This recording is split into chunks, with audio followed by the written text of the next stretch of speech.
Hello दोस्तों, स्वागत है आप सभी का हमारे यूट्यूब क्लास में। आज हम आप सभी को पढ़ाने आ रहे हैं क्लास 8 का साइंस चैप्टर नंबर 2, जिसका नाम क्या है, दहन, ज्वाला एवं ईंधन।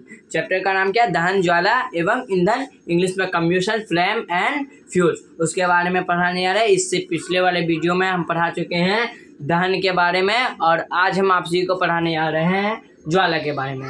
अगर आप लोग अभी तक हमारे चैनल को सब्सक्राइब नहीं किए तो कृपया चैनल को सब्सक्राइब करें और वीडियो को लाइक करें और दूसरे को भी भेजें, ताकि वो भी हमारे वीडियो के जरिए यानी हमारे चैनल के जरिए पढ़ सके। चलिए आगे बढ़ते हैं, आगे बढ़कर देखते हैं क्या है चैप्टर में। तो चैप्टर में आज हम किसके बारे में पढ़ने आ रहे हैं, ज्वाला के बारे में। इससे पहले हम दहन के बारे में पढ़ लिए हैं। अगर आप लोग उस वीडियो को नहीं देखे तो कृपया जाकर के हमारे चैनल के द्वारा देख सकते हैं उस वीडियो को, जिसका नाम क्या है, दहन, ज्वाला एवं ईंधन। उसके बारे में आप देख सकते हैं दहन के बारे में। तो आज हम आपसे ये पढ़ाएंगे क्या, ज्वाला यानी फ्लेम। ज्वाला यानी फ्लेम के बारे में पढ़ाएंगे। ज्वाला किससे कहते हैं और ज्वाला जो है कितना प्रकार का होता है, ज्वाला की संरचना क्या होता है, उसी के बारे में पढ़ाएंगे। तो चलिए देरी न करते हुए आगे बढ़ते हैं। तो हमारा क्या है, ज्वाला यानी फ्लेम। ज्वाला को इंग्लिश में क्या बोला जाता है, फ्लेम। क्वेश्चन है पहला, ज्वाला किसे कहते हैं, यानी जो फ्लेम है, मतलब फ्लेम किसे कहते हैं, यानी ज्वाला किसे कहते हैं। आंसर में क्या, दहन से उत्पन्न अग्नि की लौ को ज्वाला कहते हैं। मतलब दहन से उत्पन्न अग्नि की लौ को क्या कहते हैं, ज्वाला कहते हैं। जब दहन यानी किसी चीज़ को जलाते हैं तो जब वो जलता है तो उससे जो लौ उत्पन्न होता है, उससे क्या होता है, उस अग्नि से जो लौ उत्पन्न होता है उसी लौ को क्या कहते हैं, उसी लौ को ज्वाला कहते हैं। वही कह रहा है हमारा आंसर, यानी कि दहन से उत्पन्न अग्नि की लौ को ज्वाला कहते हैं। पहला क्वेश्चन हमारा कंप्लीट। अगर कोई पूछे कि ज्वाला किसे कहते हैं तो क्या बताना है, दहन से उत्पन्न अग्नि की लौ को ज्वाला कहते हैं। अब चलिए आगे बढ़ते हैं। उसके बाद क्या हमारे पास, तो पहला हमारा कंप्लीट हो गया। उसके बाद है ज्वाला की संरचना। मतलब ज्वाला की संरचना, ज्वाला कैसे बनता है, ज्वाला का कितना कितना भाग होता है और ज्वाला कितने प्रकार के होते हैं। तो चलिए पहला नंबर हम देखते हैं। पहला नंबर हमारे पास क्या है, तो ज्वाला की संरचना में पहला नंबर हमारे पास है आंतरिक भाग। कौन सा भाग, आंतरिक भाग, जो सबसे शुरू में होता है यानी जो सबसे लास्ट होता है, आंतरिक भाग। वह स्थान जहाँ ईंधन का दहन नहीं होता, मतलब वह स्थान जहाँ ईंधन का दहन नहीं होता अथवा अपूर्ण रूप से होता है, उसे काला क्षेत्र, उसे कौन सा क्षेत्र कहते हैं, काला क्षेत्र कहते हैं। सामान्यतः यह ज्वाला का अंदरूनी भाग होता है। इस भाग का ताप सबसे कम होता है। किस भाग का ताप सबसे कम होता है, जो सबसे अंदर मौजूद होता है, जो सबसे क्या होता है, अंदर मौजूद होता है, जो क्या होता है, काला क्षेत्र, जो क्या होता है, काला कलर का होता है, सेम काला कलर का होता है, यानी काला क्षेत्र होता है। उसे क्या कहते हैं, आंतरिक भाग कहते हैं। उसी भाग को क्या कहते हैं, आंतरिक भाग कहते हैं। और एक बार मैं रिपीट कर रहा हूँ, आप लोग देख लीजिए। वह स्थान जहाँ ईंधन का दहन नहीं होता, मतलब वह स्थान जहाँ ईंधन का दहन नहीं होता, जहाँ ईंधन नहीं जलता, जहाँ आप किसी चीज़ को लेके जाएंगे ना, नहीं जलेगा वो। मतलब आप एक मोमबत्ती ही जला लीजिएगा और मोमबत्ती में देखिएगा वो आपको 3 क्षेत्र दिखाई देंगे, ठीक है। जिस क्षेत्र में आपको काला दिखाई देंगे, मतलब सबसे अंदरूनी भाग में, यानी कि सबसे कहाँ, अंदर की तरफ। तो ज्वाला जब किसी चीज़ को जलाएंगे तो वो गोल आकार का, जैसे मोमबत्ती को जलाएंगे तो गोल आकार का दिखाई देगा, थोड़ा ओवेल टाइप का, अंडे के आकार का। उसमें जहाँ काला क्षेत्र रहेगा, उस क्षेत्र में आप अगर किसी चीज़ को डालेंगे, जैसे काठी उठी डालेंगे, तो अगर देखेगा वो नहीं जलेगा। क्यों, क्योंकि वो सबसे, उसका जो ताप होता है सबसे क्या होता है, कम होता है, इसलिए वो नहीं जलता है। तो वही हमें यहाँ कह रहा है, यानी वह स्थान जहाँ ईंधन का दहन नहीं होता, मतलब जहाँ ईंधन नहीं जलता है अथवा अपूर्ण रूप से होता है, उसे काला क्षेत्र कहते हैं। सामान्यतः यह ज्वाला का अंदरूनी भाग है। ज्वाला का क्या, अंदरूनी मतलब अंदर का भाग है। ज्वाला का कौन सा भाग है, अंदर का भाग है। अंदरूनी मतलब अंदर का भाग होता है। इस भाग का ताप सबसे कम होता है। किस भाग का ताप सबसे कम होता है, काला क्षेत्र का भाग सबसे कम होता है, या ना अंदरूनी भाग का जो ताप है वो क्या होता है, सबसे कम होता है। चलिए अब आगे बढ़ते हैं। आगे बढ़कर देखते हैं। पहला हमारे पास आंतरिक भाग हो गया, इसके बाद कौन कौन से भाग होते हैं उसके बारे में पढ़ेंगे।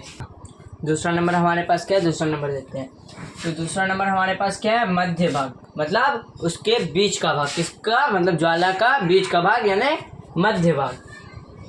वह स्थान जहाँ ज्वाला चमकीले प्रकाश यानी अधिकांशतया पीला प्रकाश, मतलब कौन सा प्रकाश, पीला प्रकाश के साथ जलती है उसे आदित्य क्षेत्र कहते हैं। मतलब ज्वाला का वह स्थान जहाँ पर जो ज्वाला है वो किस कलर का, पीला कलर का जलता हो, उसे क्या कहते हैं, उसे कहते हैं आदित्य क्षेत्र कहते हैं। कौन सा क्षेत्र कहते हैं, उसे उद्दीप्त क्षेत्र कहते हैं। सामान्यतः यह ज्वाला का मध्य भाग होता है। मतलब ये कौन सा भाग होता है, सामान्यतः ये ज्वाला का मध्य भाग होता है यानी बीच का भाग होता है, जिसे हम क्या कहते हैं, उद्दीप्त क्षेत्र कहते हैं। जो किस कलर का होता है, जो पीला कलर का होता है। कौन सा कलर का, पीला कलर का यानी येलो रंग का, ठीक है। उसे हम क्या, कौन सा क्षेत्र कहते हैं, उद्दीप्त क्षेत्र कहते हैं। और उसे दूसरा नाम से मध्य भाग भी जाना जाता है, उसे मध्य भाग भी कहते हैं। और आप मोमबत्ती जलता है कहीं पे या मोमबत्ती को जलाते हैं, तब वो रोशनी जब देता है तब देखना उसका जो बीच का भाग होगा यानी मध्य भाग जो होगा वो पीला कलर का दिखाई देगा। किस कलर का, पीला कलर का दिखाई देगा आपको। तो उस भाग को हम क्या कहते हैं, उस भाग को हम कहते हैं उद्दीप्त क्षेत्र। तो दूसरा पॉइंट भी हमारे पास कंप्लीट हो गया। पहला पॉइंट हमारे पास था क्या, आंतरिक भाग, दूसरा क्या था, मध्य भाग, और तीसरा हमारे पास यहाँ बोर्ड में मौजूद है बाह्य भाग। कौन सा भाग, बाह्य भाग यानी बाहरी भाग। ज्वाला के सबसे बाहरी भाग को हम क्या कहते हैं, बाह्य भाग कहते हैं। उसी के बारे में अब हम पढ़ेंगे। तो हमारा मध्य भाग हो गया, कौन सा भाग है, बाह्य भाग यानी बाहरी भाग। यह ज्वाला का सबसे बाहरी भाग होता है। यह ज्वाला का कौन सा भाग होता है, यह ज्वाला का सबसे बाहरी भाग होता है, जो सबसे ऊपर होता है, जिसे हम देख सकते हैं, जो बाहर की तरफ होता है, ठीक है। उसे क्या कहते हैं, बाह्य भाग कहते हैं यानी बाहरी भाग कहते हैं। जहाँ ईंधन पूर्णतः ऑक्सीकृत होकर हल्की नीली ज्वाला के साथ जलती है। जहाँ क्या, कोई भी ईंधन जो है वो क्या, ऑक्सीकृत होकर हल्की, कौन सी कलर की, हल्की नीली कलर की जलती है। कौन सी कलर की, नीली कलर की। आप इसको नोट करते चलिएगा, अगर नोट कर रहे हैं तो आप नोट कर लीजिए कौन सी कलर की होती है, वो नीली कलर की होती है। अगर आप लोग वीडियो को स्किप कर रहे हैं तो कृपया वीडियो को स्किप करके ना देखें, इससे आपको जो है समझ में नहीं आएगा। कृपया वीडियो को स्किप करके ना देखें, वीडियो को पूरा देखें ताकि आप लोगों को समझ में आए। और अभी तक अगर आप लोग हमारे चैनल को सब्सक्राइब नहीं किए हैं और हमारे चैनल में आप लोग अगर नए हैं तो कृपया चैनल को सब्सक्राइब कर दीजिए, और वीडियो अच्छा लगे तो वीडियो को लाइक कर दीजिए। तो चलिए आगे बढ़ते हैं। तो बाह्य भाग जो है वो किस कलर की होती है, नीली कलर की होती है। कौन सी कलर की, नीली कलर की होती है। जहाँ ईंधन पूर्णतः ऑक्सीकृत होकर हल्की नीली ज्वाला के साथ जलता है, यह ज्वाला का सर्वाधिक गर्म भाग होता है। यह ज्वाला का कौन सा भाग होता है, सबसे ज्यादा गर्म भाग होता है। जो ऊपर वाला भाग होता है यानी बाह्य भाग जो होता है वो क्या होता है, सबसे ज्यादा गर्म होता है। क्या होता है, सबसे ज्यादा गर्म होता है। कौन सा भाग, बाह्य भाग यानी जो नीला कलर का भाग होता है वो बहुत गर्म होता है। और उसमें जो किसी चीज़ को आप डालेंगे, किसी भी वस्तु को, तो वो जलने लगेगा। क्यों, क्योंकि वहाँ ऑक्सीजन ज़्यादा उपलब्ध होता है, इसीलिए वो वस्तु जलने लगता है। तो हमारे पास जो था ईंधन की संरचना, उसमें 3 पॉइंट थे। नंबर 1 क्या था, आंतरिक भाग, नंबर 2 था मध्य भाग, नंबर 3 क्या था, बाह्य भाग। ये तीनों हमारा कंप्लीट हो चुका है। अब हम किसके बारे में पढ़ेंगे, हमारा जो है यहाँ जो ज्वाला था, ज्वाला के बारे में हम पढ़ चुके हैं, यानी ज्वाला वाला कंप्लीट हो गया। ज्वाला पॉइंट क्या हो गया, कंप्लीट हो गया। दहन भी कंप्लीट हो गया। अब हम किसके बारे में पढ़ेंगे, अब हम ईंधन के बारे में पढ़ेंगे। तो चलिए आगे बढ़ते हैं। अब हम पढ़ने जा रहे हैं ईंधन के बारे में। अब हमारा जो ज्वाला था, ज्वाला भी कंप्लीट हो गया, यानी फ्लेम जो था वो कंप्लीट हो गया। अब हम किसके बारे में पढ़ेंगे, ईंधन यानी फ्यूल्स के बारे में। ईंधन किसे कहते हैं और ईंधन क्या होता है, उसके बारे में पढ़ेंगे। तो पहला क्वेश्चन हमारे पास क्या है, ईंधन यानी फ्यूल किसे कहते हैं।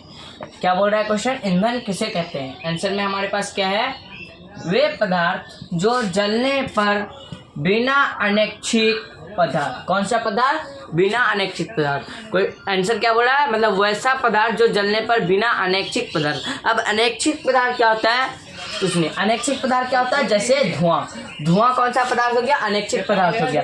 राख, राख क्या हो गया? अनैच्छिक पदार्थ हो गया। ये दोनों क्या है? अनैच्छिक पदार्थ है। तो वही यहाँ आंसर में बोल रहा है, यानी वे पदार्थ जो जलने पर बिना अनैच्छिक पदार्थ जैसे धुआं, राख निकाले उष्मा उत्पन्न करते हैं उसे ईंधन कहते हैं। मतलब वैसा पदार्थ जो बिना अनैच्छिक पदार्थ निकाले जलता है, बिना अनैच्छिक पदार्थ निकाले जलता है, उसे क्या कहते हैं? ईंधन कहते हैं। वही हमको यहाँ बोल रहा है। जैसे लकड़ी, जब लकड़ी को जलाइएगा तो वो अनैच्छिक पदार्थ यानी अधिक मात्रा में धुआं उत्पन्न नहीं करेगा और जो है क्या ज़्यादा उसका राख नहीं होगा, तो वो क्या हो गया? जैसे लकड़ी, लकड़ी क्या है? एक ईंधन है, लकड़ी क्योंकि जलता है।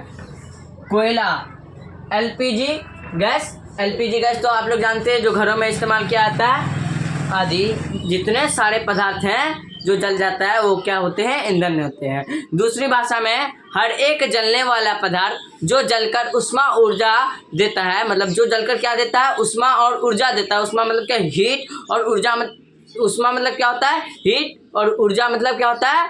ऊर्जा मतलब भी होता है प्रकाश। जो उष्मा और ऊर्जा देता है उसे क्या कहते हैं? उसे ईंधन कहते हैं। दूसरी भाषा में क्या हमारे पास आंसर? हर एक जलने वाला पदार्थ जो जलकर उष्मा ऊर्जा देते हैं उसे हम क्या कहते हैं? ईंधन कहते हैं, या ना फ्यूल कहते हैं। उसी प्रकार यहाँ हमारे पास क्या है? ये भी दूसरा भाषा में दिया हुआ है, वे पदार्थ जो जलने पर बिना अनैच्छिक पदार्थ जैसे धुआं, राख निकाले उष्मा उत्पन्न करते हैं उसे ईंधन कहते हैं। जैसे लकड़ी, कोयला, एलपीजी गैस आदि। लकड़ी, कोयला, एलपीजी गैस आदि मतलब जितना सारा सामान हमारे आसपास मिलता है जो जल जाता है उसे क्या कहते हैं? हम ईंधन कहते हैं। उसके बाद क्या हमारे पास? अच्छे ईंधन के प्रमुख गुण। कौन से ईंधन के? जो अच्छा ईंधन होता है उसका क्या क्या गुण होता है उसी के बारे में अब हम जानेंगे। तो उसका यहाँ 3 गुण हमारे पास दिया हुआ है। आसानी से उपलब्ध हो जाता है। जो अच्छा ईंधन होता है वो क्या होता है? आसानी से हमको मिल जाता है, कहीं पे भी, बाजार में मिल जाता है, घर के आसपास भी मिल जाता है ईंधन। जो अच्छा ईंधन होता है वो हमें कहीं जगह कहीं पे भी मिल सकता है। ठीक है, उपलब्ध मतलब मिलना, कहीं पे भी उपलब्ध रहता है। वो अच्छा ईंधन जो है कहीं पे भी क्या रहता है? उपलब्ध रहता है, पहला पॉइंट। दूसरा क्या होता है? सस्ते होते हैं। दूसरा जो है अच्छा ईंधन क्या होता है? वो सस्ता भी होता है। क्या होता है? सस्ता भी होता है, कम दामों में भी हमको वो मिल जाता है, या बगैर दामों का भी हमको मिल जाता है। जैसे गाछ का लकड़ी जो हुआ उसको हम काटेंगे, उसके बाद खाएंगे, उसके बाद क्या करेंगे? उसको हम जलाएंगे। तो वो हमको अगर अपना है तो क्या होगा? कम अपना है तो कोई तो मूल्य लगेगा नहीं। अगर दूसरे से खरीद करके लेंगे तो वो क्या हो जाएगा? हमको कम दाम में भी लकड़ी मिल सकता है, जलावन का लकड़ी। तो ये क्या होता है? सस्ता भी होता है। उसके बाद तीसरा पॉइंट क्या है? अधिक मात्रा में उष्मा उत्पन्न करते हैं। जो अच्छा ईंधन होता है वो क्या होता है? अधिक मात्रा में उष्मा उत्पन्न करता है, यानी हीट उत्पन्न करता है। ठीक है, अच्छा ईंधन अधिक मात्रा में क्या उत्पन्न करता है? उष्मा उत्पन्न करता है। अगर आप सभी को वीडियो अच्छा लगा है तो वीडियो को लाइक करें, चैनल को सब्सक्राइब करें, और इससे पहले वाला वीडियो अगर आप लोग नहीं देखे हैं, 2 वीडियो इससे पहले भी बनाए हैं, अगर आप लोग नहीं देखे हैं तो उसको भी देखिए। अगर आप लोगों को समझ में आया है तो दूसरे को भी शेयर करें और उसको भी लाइक एंड सब्सक्राइब करने के लिए कहें, ताकि हमारा जो चैनल का ग्रोथ हो। और आप लोग पर ही हम लोग का चैनल जो है टिका है। अगर आप लोग सब्सक्राइब करेंगे, चैनल को आगे बढ़ाएंगे, तभी हम लोग आगे बढ़ सकेंगे। आप लोग पर ही ये पूरा चैनल डिपेंड करता है। अगर आप लोग चाहेंगे तो वीडियो को देखेंगे तभी वीडियो जो हमारा क्या होगा? व्यूज़ बढ़ेगा। ठीक है, अगर आप लोग को अच्छा लगा तो वीडियो को कृपया लाइक करें और चैनल को सब्सक्राइब करें। Thank you, thanks for watching.